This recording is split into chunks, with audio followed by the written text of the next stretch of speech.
And then Dr. Scott is the only human being in the world in 2,000 years to come up with the fact that when you're a Christian, you're a giver. God gave his son gave his life. Does that give you a clue? You see? And that the giving of money has nothing to do with extra curricular activities of a church. That the giving of money is at the core, center, pivotal point of Christianity. When you understand that you have a relationship to Christ, to God, you will want to give. You will want to give because it's required of you to give, as a testament to the fact that you're involved in a relationship. I don't know if you've noticed this or not, but why don't you look around at every relationship you have and see if giving is not part of that relationship that you have with whatever the fuck you're having the relationship with. You see what I mean? And so that should give you a clue to the point that giving, and the giving, especially the giving of money, is what could fucking immediately separate the men from the boys when it comes to whether or not you're really involved in something. So try to, you know, stay right there with it and understand that when you have a relationship, there has to be an exchange, because that's what defines relationship. So God, since God's already so together that he knows what's going to separate the men from the boys and what is going to help you establish. It's all for us. God doesn't need a fucking thing, and we start from there. So when you're giving, you're not giving because God needs something. The guy who made the universe does not need your fucking money. He's doing it for you. How are you going to fucking show you have a relationship with God? Jumping up and down and making an ass of yourself, wearing a three-piece suit and running around on stage like a fucking clown, all emotionalized out of your fucking mind, knocking people down with your healing fucking. If you could really heal fucking people, how come you're not in every fucking hospital in the United States? How are you going to show that you have, or how are you going to, not show, because it's none of anybody's fucking business. Let's start from there. But how are you yourself how are you going to express this relationship? How's the expression of this relationship going to come out? Are you going to pray? Fuck that. Yeah, you can pray. That's cool. You're supposed to pray. But I mean, that's personal. That's something you're doing for yourself most of the time. People only pray for shit they want and shit they think should happen.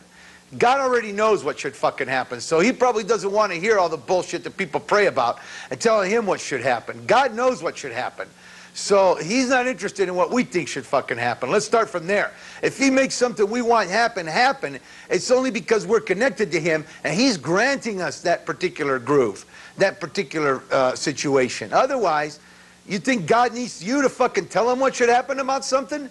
I mean, you know, how are you gonna express this? How are you gonna express this inward dwelling spirit of God inside of you? How's the expression of that? Go down to the homeless in LA and pull them out of their situation and become a Sister Teresa? Maybe, I don't know. That could be one way of doing it. But you notice you're having to give fucking time. You're having to give something, right? The first thing that has to happen is you're giving either time, and time is money. You see what I mean? I mean, it all boils down to the same thing: giving. You have to give, and so. In order for you to be able to express that you're connected, that you have a connection to whatever it is. In this particular case, we're talking about God. So to express it, the giving, it's at the core center. It's at the. I mean, it just fucking makes logical sense. It's not like it's like he come up with something that makes total perfect sense that should have been fucking out in the open.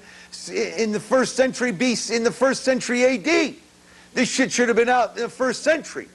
But man has a tendency to fuck things up so bad that he gets embarrassed about asking people for money, when it comes to religion. And so religion has been made a mockery of, and the giving of money in religious parlance, in religious circles, is a fast way of denoting a scam instead of a fast way of understanding that that's what the fucking core root, basic, fundamental aspect of being connected to Christ is. That's how fucked up we've got it. We've got the one thing that is the most meaningful thing you can, one of the most meaningful things you can do in relationship to God is give Give to whoever it is that's teaching you.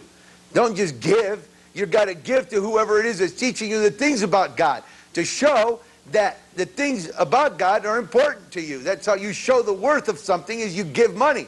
Here, give me a pencil. Here's $1. That's what it's worth to me. That pencil, I need to write something down, and there's no pencils for 100 fucking miles. Here's a fucking $1 million. Give me a fucking pencil now. I'm showing the worth. I'm showing that it's worth that much to me right now. You see? And it's the same thing. I mean, we're dealing with a basic, fundamental principle that should have been out 2,000 years ago. And it's taken right up until now, till Dr. Scott has been able to put it together. And he shows you in the Bible, it's not something he's making up. He shows you in the Bible the first thing God talks about. Bring me an offering. It's everywhere. Bring me an offering. Bring me an offering. Go talk to the people. Moses, go down from the mountain, make sure and get the people to bring me an offering. The Bible is loaded with bring me an offering. The tabernacle, you had to give an offering. You had to go into the tabernacle. You had to take an offering from the people. I mean, it's everywhere. And it's only common sense. I mean, it's only common fucking sense. You only got to think about it for about 5 seconds to understand that what we're talking about here is common sense. You see, and that's why it's there. God knows what He's doing. You think God doesn't know what He's doing? There's one thing you can't fucking fake. Can we start from there? There's one thing you won't be able to fake, and that's the giving of money. If God's not doing it in you, with you, inside of you, if God's not motivating you to have that spirit, the Spirit of God, God gave His Son gave His life, here we go again. You see, give, you notice how give is in both of those sentences? The past tense of give, gave. Well, that should give you a clue. God gave His Son gave His life. And us, with the Spirit of God inside of us, is going to make us givers. It's about that fucking complicated, really. So what we got going here is the fact that this is finally coming out after 2,000 years. And it's a lot more involved. He explains it and he shows you in the scriptures, and he gets technical with it because he's got the brains and he knows what he's talking about. I'm just telling you the basic aspect of it, the bottom, the root core of the whole situation. Now,